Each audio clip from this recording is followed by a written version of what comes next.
Les municipales 2020. Les municipales 2020. Les municipales 2020. On en parle. On en parle. On en parle. Sur Radio Sud Grésivaudan. Sur Radio Sud Grésivaudan.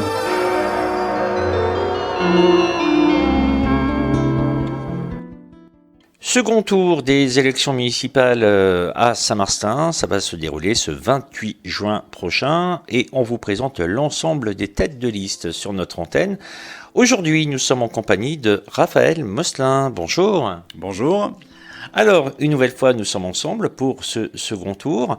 Et alors, comme lors de notre première rencontre, les règles n'ont pas changé. Très peu de montage, un petit nettoyage rapide, petite musique et puis bien sûr nous allons aborder quelques points de votre programme, mais aussi cette crise sanitaire avec ces 8 semaines de confinement. Tout d'abord, Raphaël Mosselin, comment vous avez vécu vous cette période de confinement à titre personnel ?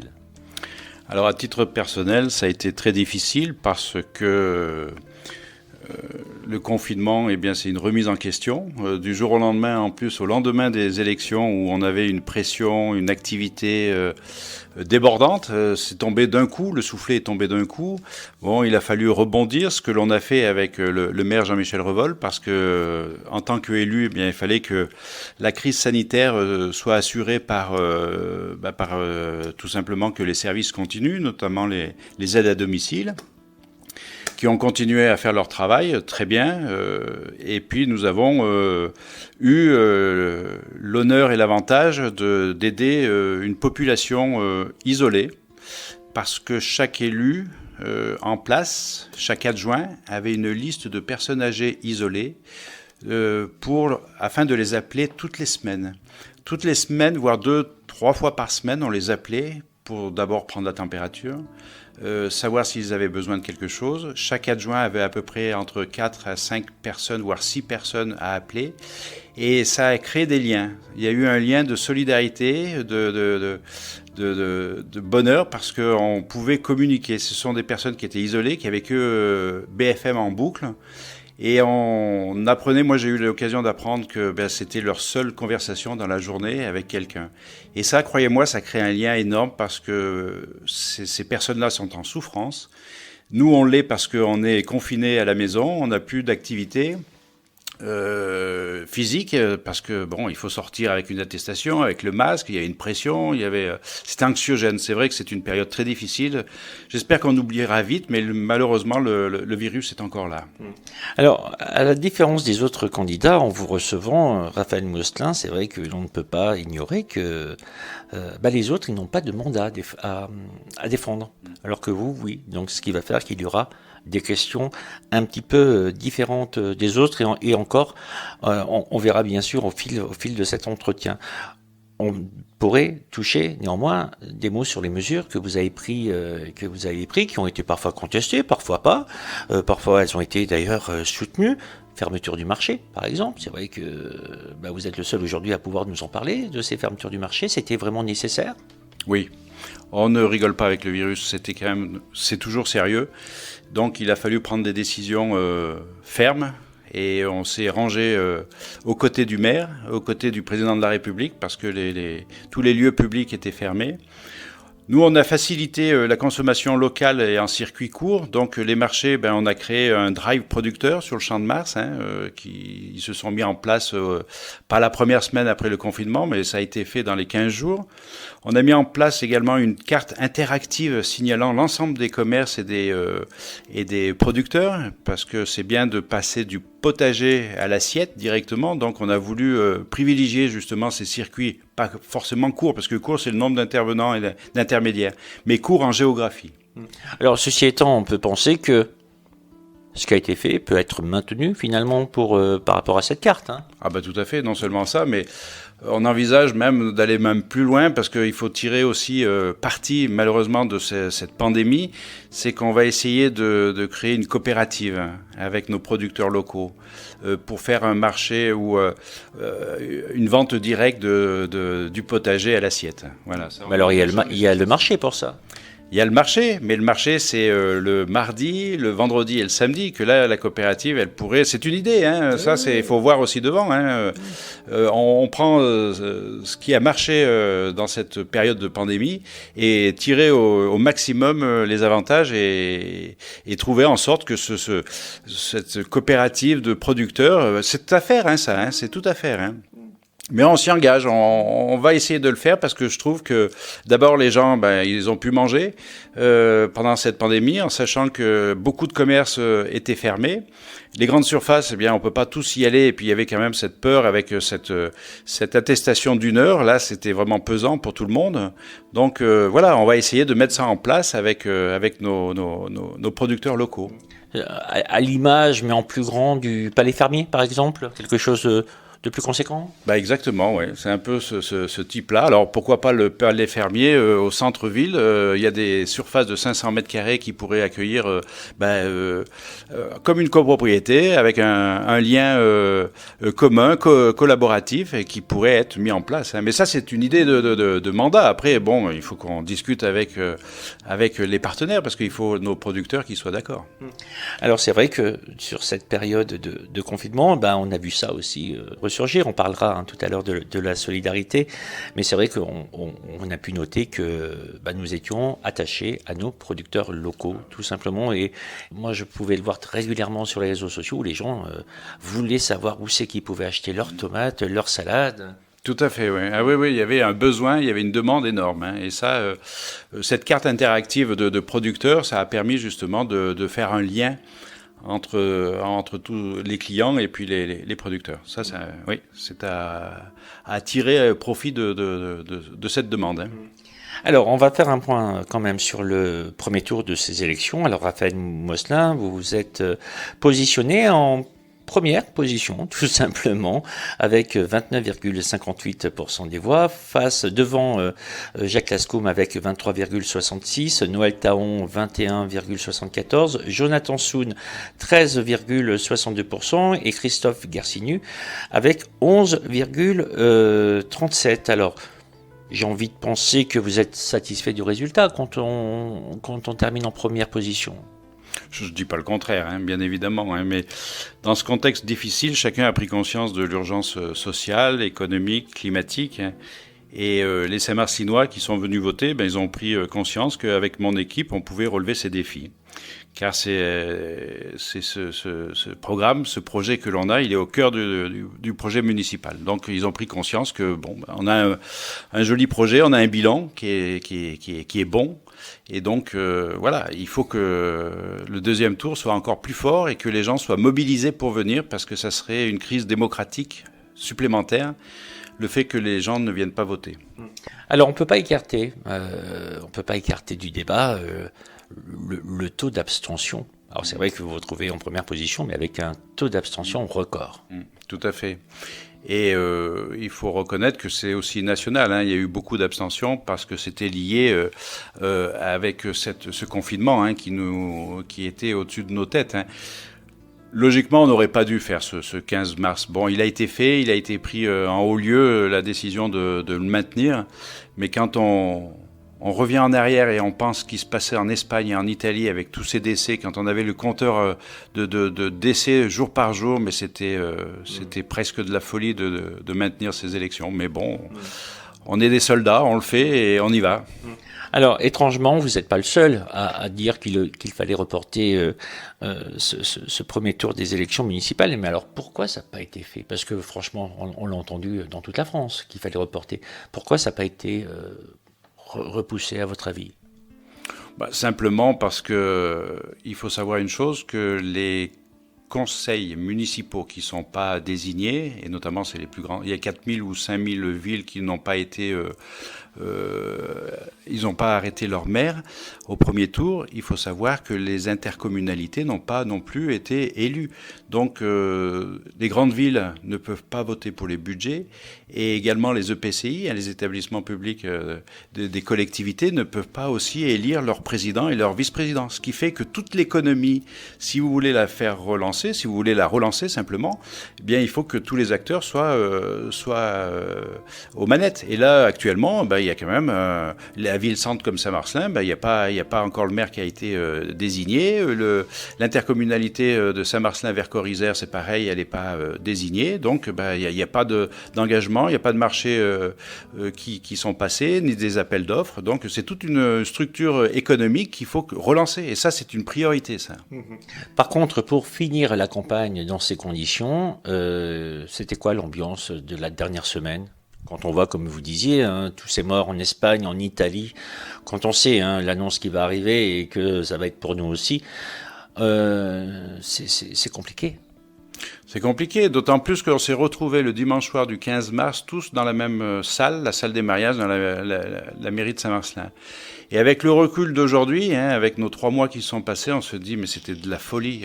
On aurait pu être tous malades et en fin de compte, on est tous debout et heureusement d'ailleurs. En effet. Et sur la date du 28 juin, satisfait de cette date ou vous auriez préféré peut-être plus l'automne ? Il faut finir. On a commencé quelque chose. Ça fait quand même. C'est la première fois que les municipalités durent aussi longtemps. Il faut en finir. Et puis on n'a qu'une chose en tête aujourd'hui, c'est partir et en vacances, aller voir la mer, aller voir la montagne, aller en profiter. Vous savez, hier j'ai été interpellé par une personne âgée et elle m'a dit, Monsieur Mosselin, ce qui me manque le plus depuis le 15 mars, c'est de le toucher. C'est embrasser mes petits-enfants et mes enfants.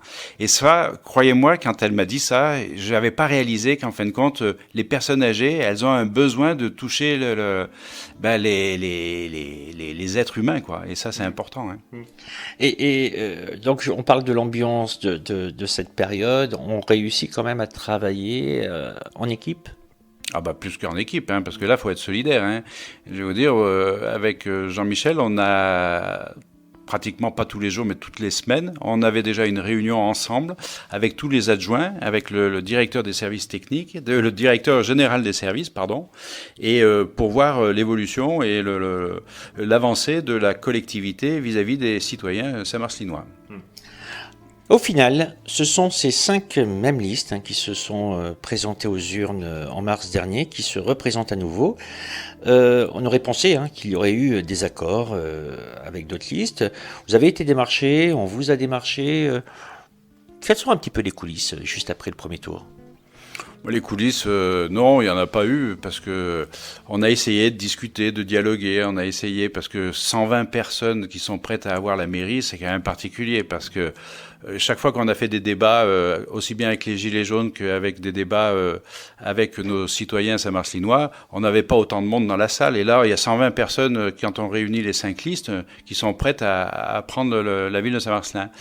Non, il y a des idées communes. On aurait pu créer un collectif. Ça s'est pas fait. Chacun a voulu rester sur sa liste, sur son programme, en sachant que c'est l'intérêt des Saint-Marcelinois. Après, les liens que l'on peut faire d'une liste à l'autre, on a quand même les mêmes soucis. On vit sous les mêmes auspices. Donc, bien évidemment, on a des points communs avec les différents programmes.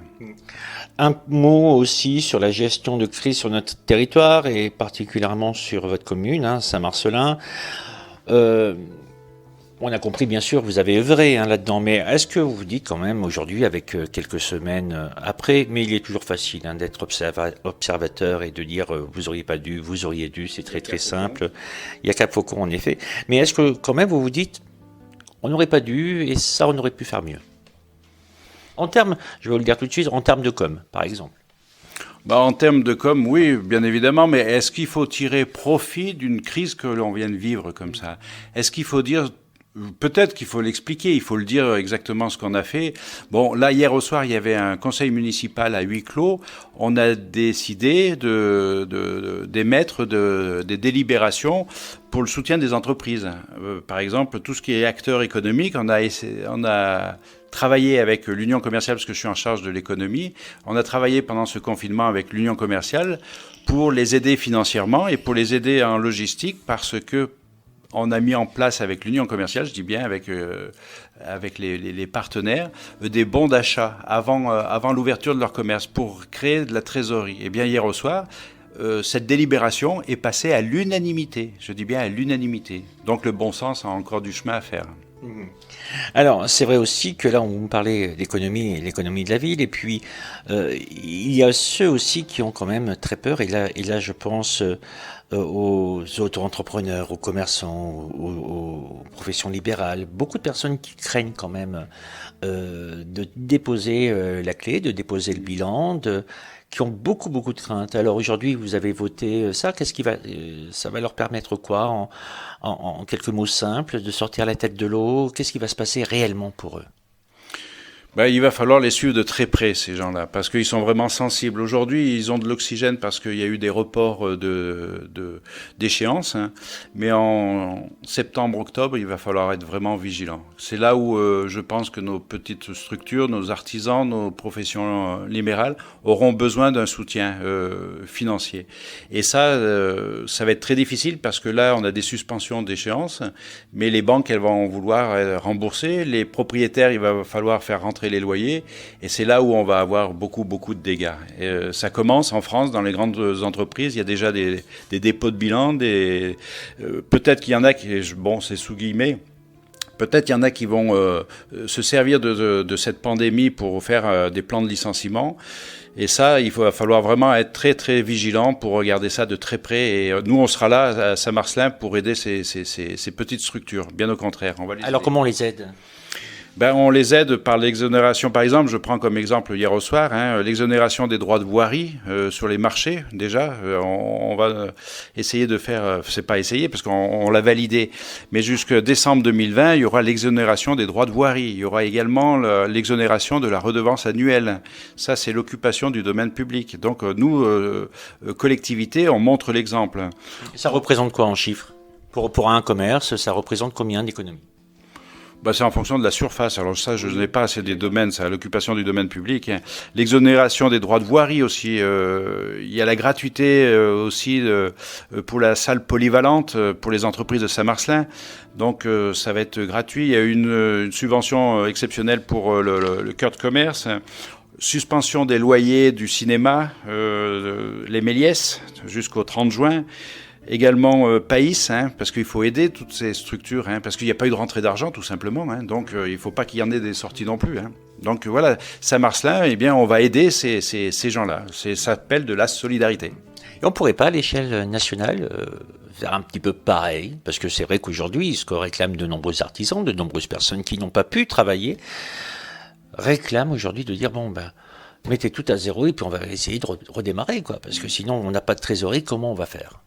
C'est une idée, ça. Mais il faudrait que les banques jouent le jeu, les assurances jouent le jeu, parce que même les banques, elles devraient être les premières à montrer l'exemple, ne serait-ce pour les agios, elles ne devraient pas compter les agios de mars, avril, mai, juin. Tout comme les assureurs, ils devraient également faire des avenants parce que pendant 3 mois, il n'y a pas eu d'accident de voiture parce que les gens ne roulaient pas. Tout ça, mis bout à bout, ça fait des sommes d'argent et il faut que ça arrive jusqu'aux oreilles de Monsieur le maire. Quand je dis Monsieur le maire, c'est le ministre de l'économie.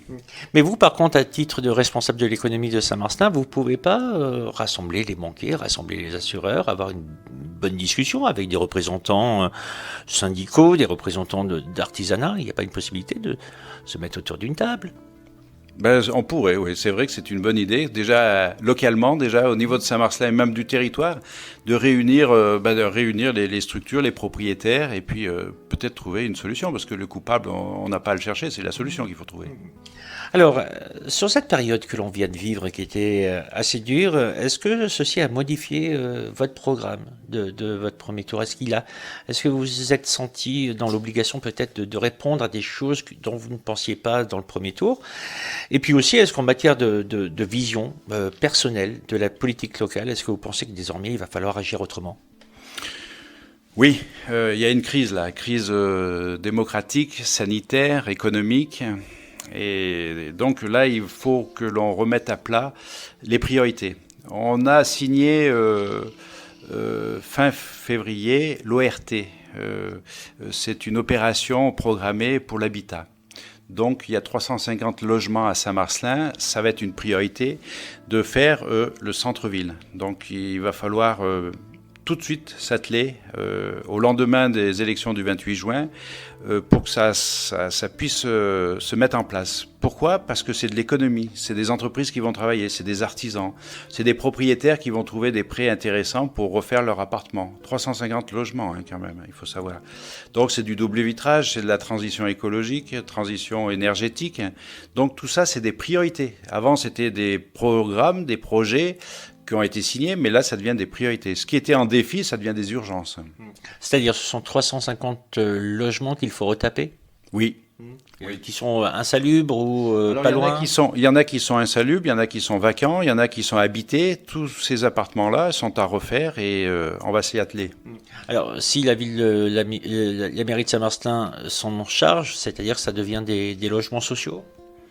Non, pas forcément, parce qu'il y a une cinquantaine d'appartements en copropriété et il y en a 35, je crois, en logements sociaux.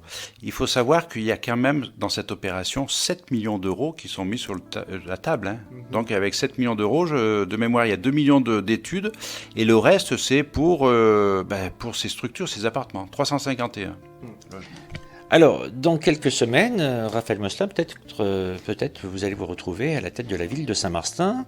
Comment vous imaginez-vous désormais l'avenir à Saint-Martin ? Est-ce que vous faites partie de ceux qui pensent qu'il y avait un avant, un après Covid ? Sur un tel sujet, quel serait pour vous est-ce que vous avez des mesures pour un bien vivre ensemble également, face à ce que l'on vient de vivre ? Oui, nous avons pris des mesures pendant ce confinement, pendant ce lancement de ce deuxième tour. On va mettre l'accent sur les solidarités, parce que les plus faibles, ce sont les premiers qui sont impactés. Donc avec Monique Vincent et mon équipe, on va travailler sur une politique municipale, avec des actions de solidarité et de cohésion.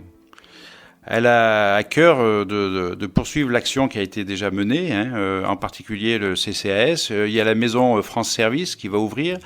La MSA et la Sécurité sociale ouvrent le 15 juin. Donc on est attaché à tout ça. Et il faut que ça fonctionne. Il faut que ça matche, comme on dit. On veut que toutes les prestations soient à la portée des Saint-Martinois. Donc on va y veiller. L'avantage de cette équipe, c'est qu'elle est expérimentée, parce qu'on sort de l'équipe de Jean-Michel Revol, et ça va nous permettre d'être au lendemain tout de suite opérationnel. On sait prendre des décisions tout de suite. Et il ne faut pas attendre là, parce que si il devait y avoir une nouvelle équipe, c'est 1 an ou 2 ans de formation et de mise en place. Nous, c'est tout de suite. Vous êtes présent sur les réseaux sociaux également. Vous avez suivi un petit peu les élans de solidarité qui se sont créés, qui se sont noués? Oui, j'ai vu ça. J'ai vu aussi pour vous, pour votre radio, les élans de solidarité. J'ai même participé parce que je trouve que c'est important la communication et vous avez œuvré dans ce sens-là. Vous avez créé un lien énorme, Fred, je vous le dis, et j'espère que ça ne sera pas coupé ni censuré ce que je dis, parce que grâce à vous, eh bien, il y avait du soleil dans la journée. C'est très gentil, j'accepte ce que vous dites, je ne couperai pas. Mais ce que je voulais vous dire, c'était surtout le fait que des petites personnes très discrètes dans leur petit coin ont sorti une machine à coudre. D'autres ont dit, moi j'ai un véhicule, je peux aller faire des courses pour telle et telle personne, surtout pour les personnes âgées qui ne devaient surtout rester à la maison. Est-ce vous êtes déjà en charge de responsabilité de la ville de Saint-Martin, mais est-ce qu'on se dit quand même, j'habite un beau territoire? Ah oui. Et puis avec des gens merveilleux. Mais c'est nous qui devons, les valides, qui avons une voiture, qui avons une machine à coudre, c'est à nous de montrer l'exemple. Aujourd'hui, on en tire une leçon, c'est que ce lien-là, il se fait naturellement. Je dis bien naturellement. Il n'y a pas besoin d'avoir un costume ou avoir quelque chose de superficiel. C'est juste de l'amour et de la gentillesse, tout simplement. Est-ce qu'il ne faudrait pas trouver des moyens, des méthodes pour conserver ce qui a été créé en termes de solidarité, de se dire que finalement, il y a un noyau de personnes quand même qui, quand on a besoin, sont là.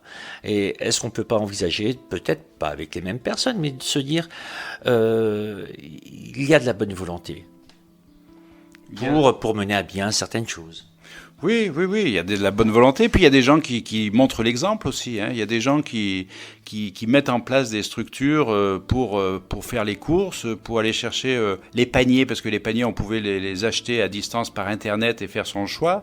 Après, il y a le portage de ces paniers. Bon, c'est tout un lien qui se fait. Moi, ce que j'aimerais qu'il y ait très rapidement, à la sortie de ce confinement, qu'il y ait une cellule psychologique vis-à-vis des personnes isolées. Parce que je m'aperçois qu'il y a beaucoup de gens qui sont cabossés, qui sont cicatrisés avec ce confinement. Ça a fait des ravages, on le dit pas assez, à mon avis, parce que prenez le téléphone, je pourrais vous citer les personnes avec lesquelles j'ai discuté. Il va y avoir des traces. J'espère qu'elles ne seront pas indélébiles, mais il y a vraiment des gens qui sont cabossés. Alors psychologiquement, comment organiser quelque chose? Aujourd'hui, le CMP, le Centre médico-psychologique de Saint-Martin, est saturé. C'est compliqué. Comment vous pourriez mettre en place quelque chose, puisque ce qui existe déjà hors confinement et hors problème est déjà en saturation? On va essayer de faire sortir ces gens-là. On va essayer de parler. Parce que moi, j'ai gardé les numéros de téléphone des personnes isolées avec lesquelles je dialoguais chaque semaine. Eh bien, on va leur proposer, toujours en restant en lien avec eux, qu'il va y avoir le tiers-lieu qui va rouvrir, il va y avoir le cinéma, il va y avoir plein d'espaces culturels qui vont rouvrir, et peut-être les accompagner, peut-être les chercher, peut-être qu'il va falloir qu'on fasse un centre. Heureusement, on a la fabrique, où c'est un lieu intergénérationnel qui permet les gens se côtoient avec les distances, bien évidemment, sanitaires, mais on a le choix ou le portage à domicile des repas, ou les personnes viennent manger dans une salle, dans un foyer. Donc voilà, est-ce qu'il ne faut pas aller plus loin dans le lien? Est-ce qu'il faut vraiment pousser le curseur un peu plus fort en faisant parler les gens, en les interrogeant? Ça se fait aujourd'hui, mais il faut peut-être aller plus loin, c'est-à-dire qu'il faut avoir un encadrement et une structure, peut-être. Vous parlez de gestes barrières, de gestes sanitaires. Quand vous êtes venu, je vous ai vu avec votre masque, quelque chose que vous portez régulièrement. Oui, chaque fois que je vais dans un magasin, je porte le masque. Chaque fois que je suis en contact avec des personnes, je mets le masque. J'ai du gel également avec moi. Je suffoque vite, je panique vite parce que j'ai des lunettes et il y a la buée. J'ai pas trouvé encore le remède pour l'évacuer. Donc oui, je respecte. Mais parce que on a été formaté pendant 3 mois. Et c'est vrai que c'est difficile on a l'impression, si on n'a pas le masque, d'avoir quelque chose. Il y a une suspicion. Les gens se regardent quand on est dans un commerce. C'est vraiment impressionnant ce qui se passe. Vous êtes pour ou contre le port du masque obligatoire? C'est les scientifiques qui doivent se prononcer. Moi, je suis pour, je l'ai tout le temps mis. Au-delà de mes attestations d'1 heure, j'avais également le masque avec moi. J'avais des gants, j'allais même plus loin, j'avais des gants. Donc, je suis pas. C'est pas quelque chose d'agréable. On n'est pas habitué. Mon épouse, elle l'a tous les jours, tout le temps, toutes les heures, et c'est opprimant. J'aimerais aussi que l'on prenne quand même un instant, puisque cette pandémie a touché l'ensemble de notre pays, le monde entier d'ailleurs, sur la gestion de la crise à l'échelle nationale. Est-ce que vous êtes satisfait du travail effectué par le chef de l'État et de son gouvernement? Oui, ils ont pris les bonnes résolutions. Vous avez compris quelque chose? Vous avez suivi quelque chose sur... Vous avez compris quelque chose sur la chloroquine, professeur Raoult, et toute cette polémique qui nous a accompagnés ces dernières semaines où, en toute sincérité, il faut être scientifique pour y comprendre quelque chose?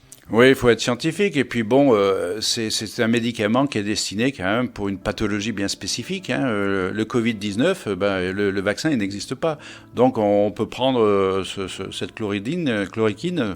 Bon, je suis pas convaincu, et Raoult, il m'a pas convaincu sur les bienfaits, parce qu'il y a quand même des contre-indications au niveau des gens qui sont cardiaques, de mémoire. Bon, si Trump, il le prend sous perfusion, c'est son problème, mais de là à l'imposer, je suis pas scientifique et je peux pas me prononcer dessus. Mais moi, j'en ai pas pris, et j'ai certainement eu le Covid parce que j'ai rencontré des gens qui l'ont eu, et il faut qu'il passe, de toute façon, le virus. Il faut qu'on soit... Vous pensez l'avoir eu?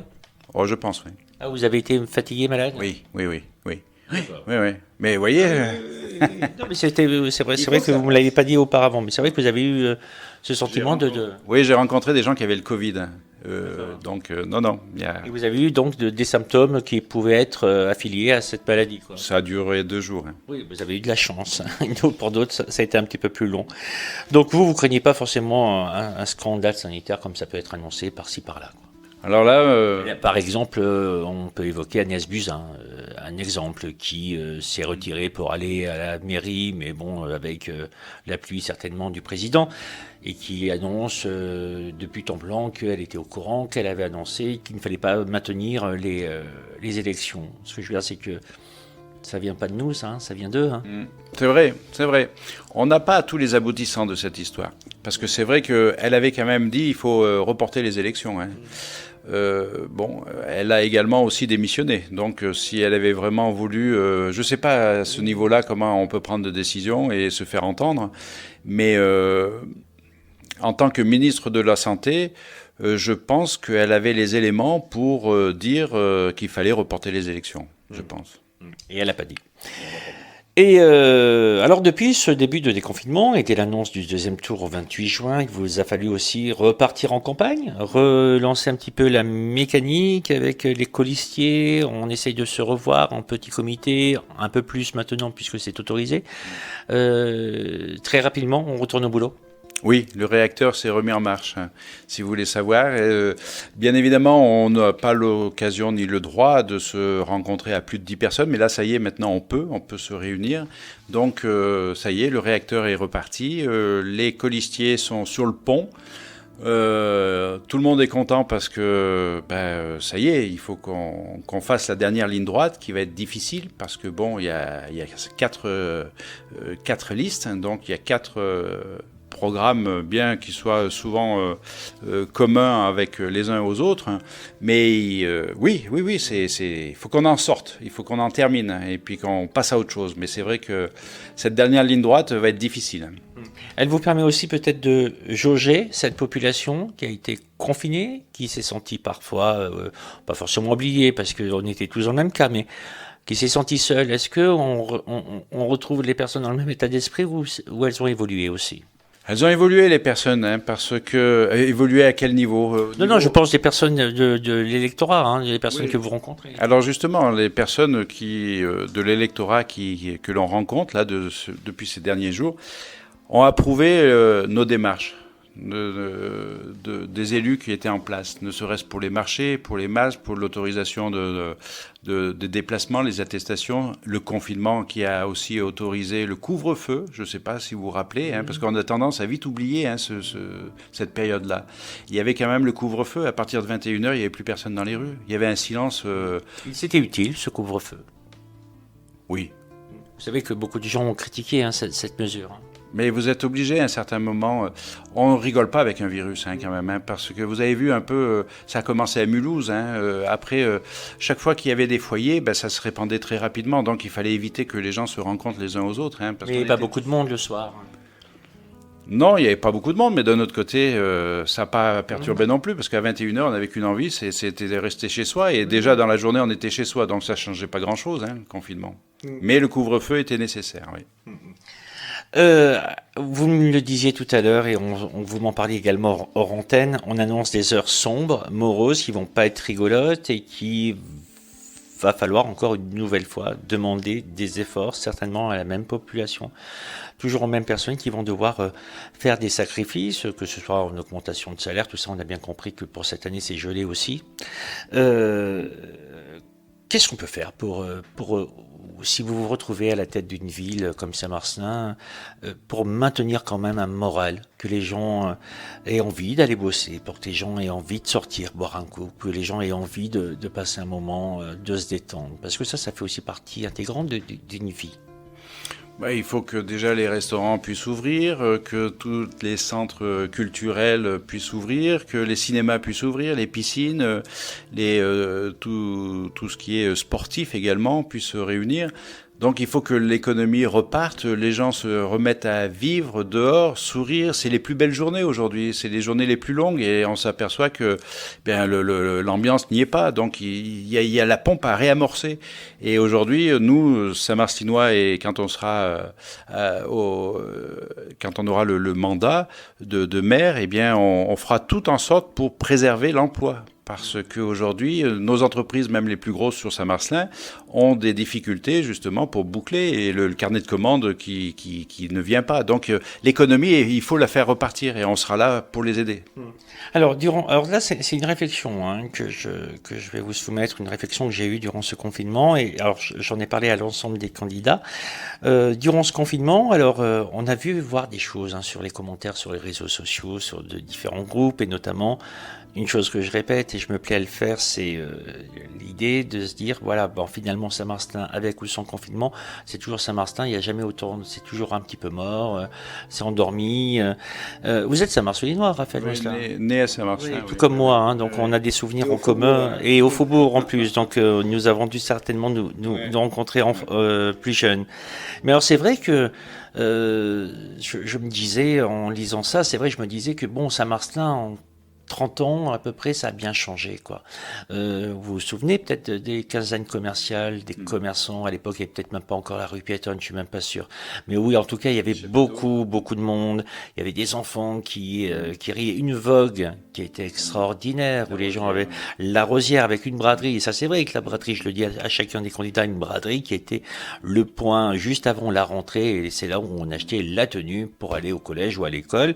Il y avait un tournoi de Sixte, de foot aussi qui animait, il y avait de nombreux concerts, enfin il y avait beaucoup de choses, et puis il y avait surtout un comité des fêtes qui n'existe plus. Moi je me dis des fois quand même, qu'est-ce qui s'est passé en toutes ces années? Est-ce qu'on a accepté finalement ce fatalisme de se dire que c'est un petit peu comme ça partout pareil? Et est-ce que vous ne pensez pas qu'à un moment donné, puisqu'on sait qu'on est dans des heures sombres, le moral des gens, organiser des concerts, des activités, alors, c'est aussi le rôle des associations, mais les associations doivent être soutenues aussi. On doit les accompagner, on doit être facilitateur d'événements. Ça manque quand même cruellement à Saint-Martin. Comment vous voyez l'année dernière, par exemple, la Vogue, il y avait quasiment rien par rapport il y a 30 ans où c'était blindé, quoi. Qu'est-ce qui s'est passé, Monsieur Mosslin? Qu'est-ce qui s'est passé? Mais vous savez comme moi, Fred, qu'il y a eu quand même la télévision qui est vraiment rentrée dans les foyers. Il y a eu Internet. Les gens, ils ont plus besoin de communiquer dans la rue ou sur un banc ou sur une terrasse de café parce que maintenant, on dialogue avec notre téléphone. Il y a eu plein de choses. Avant, c'était avant et aujourd'hui, qu'est-ce qui fonctionne bien? Il y a la fête du Saint-Marcelin qui fonctionne bien. Il y a le feu d'artifice à Noël qui fonctionne bien. Après, il y a les braderies qui fonctionnent encore. Il y a les soldes privés. Bon, après, c'est le monde qui a changé. Les achats sont différents. On n'attend plus les soldes pour s'habiller pour la saison d'après. Bon, les gens, il y a des soldes, des ventes privées qui se font tous les jours.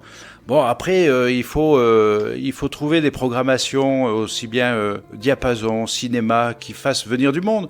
Après, c'est chacun qui doit aussi venir mettre sa pointe personnelle sur chaque opération. Les associations, il faut vous dire une chose, c'est que on maintient les subventions aux associations parce que les associations, c'est les seules qui font le lien entre les habitants et puis les programmes qu'ils ont mis en place. Donc ça, on y tient. Bon, après, c'est les gens, chacun. Aujourd'hui, je ne sais pas si vous avez remarqué, mais tous les bars, restaurants, ils sont en train de refaire un coup de peinture. Et même au-delà des coups de peinture, c'est des gros travaux qu'ils font. Je pense au Grillon, je pense à Steak Latéral, je pense à Mauric sur la place d'Armes. J'en oublie certainement, le 28 qui a refait des travaux. Donc, toutes ces structures-là, le négociant, parce qu'il ne faut pas en oublier, le négociant. Donc, toutes ces structures-là, eh bien, justement, ils ont remis un coup de pinceau pour faire venir du monde. Et croyez-moi, les gens, les terrasses ne désemplissent pas actuellement. Pourquoi? Parce qu'on a envie de sortir de son confinement et aller voir autre chose et sourire et éclater de rire et puis la vie, tout simplement la vie. Mais c'est vrai que moi je me disais par exemple, alors je prends ce terme parce que je suis pas plus écolo que ça, pas du tout d'ailleurs. Je fais attention quand même, mais c'est vrai que je me disais par exemple un marché bio sur la place d'Armes un vendredi soir avec un petit groupe de musique. J'ai pas l'impression que ça nécessite une organisation de dingue, comme dirait un certain président. Enfin, j'ai l'impression que ça peut être facile et en tout cas ça peut drainer du monde et que les gens se retrouvent autour d'une barquette de frites, autour d'une glace, et en tout cas des choses qui font que même si on n'a pas de gros sous, en tout cas on peut sourire. Oui, c'est vrai. Ça, on a besoin de ça. Il faut qu'on crée un lien central. C'est-à-dire que, comme vous dites, avec un orchestre, ça s'est fait, on peut le faire.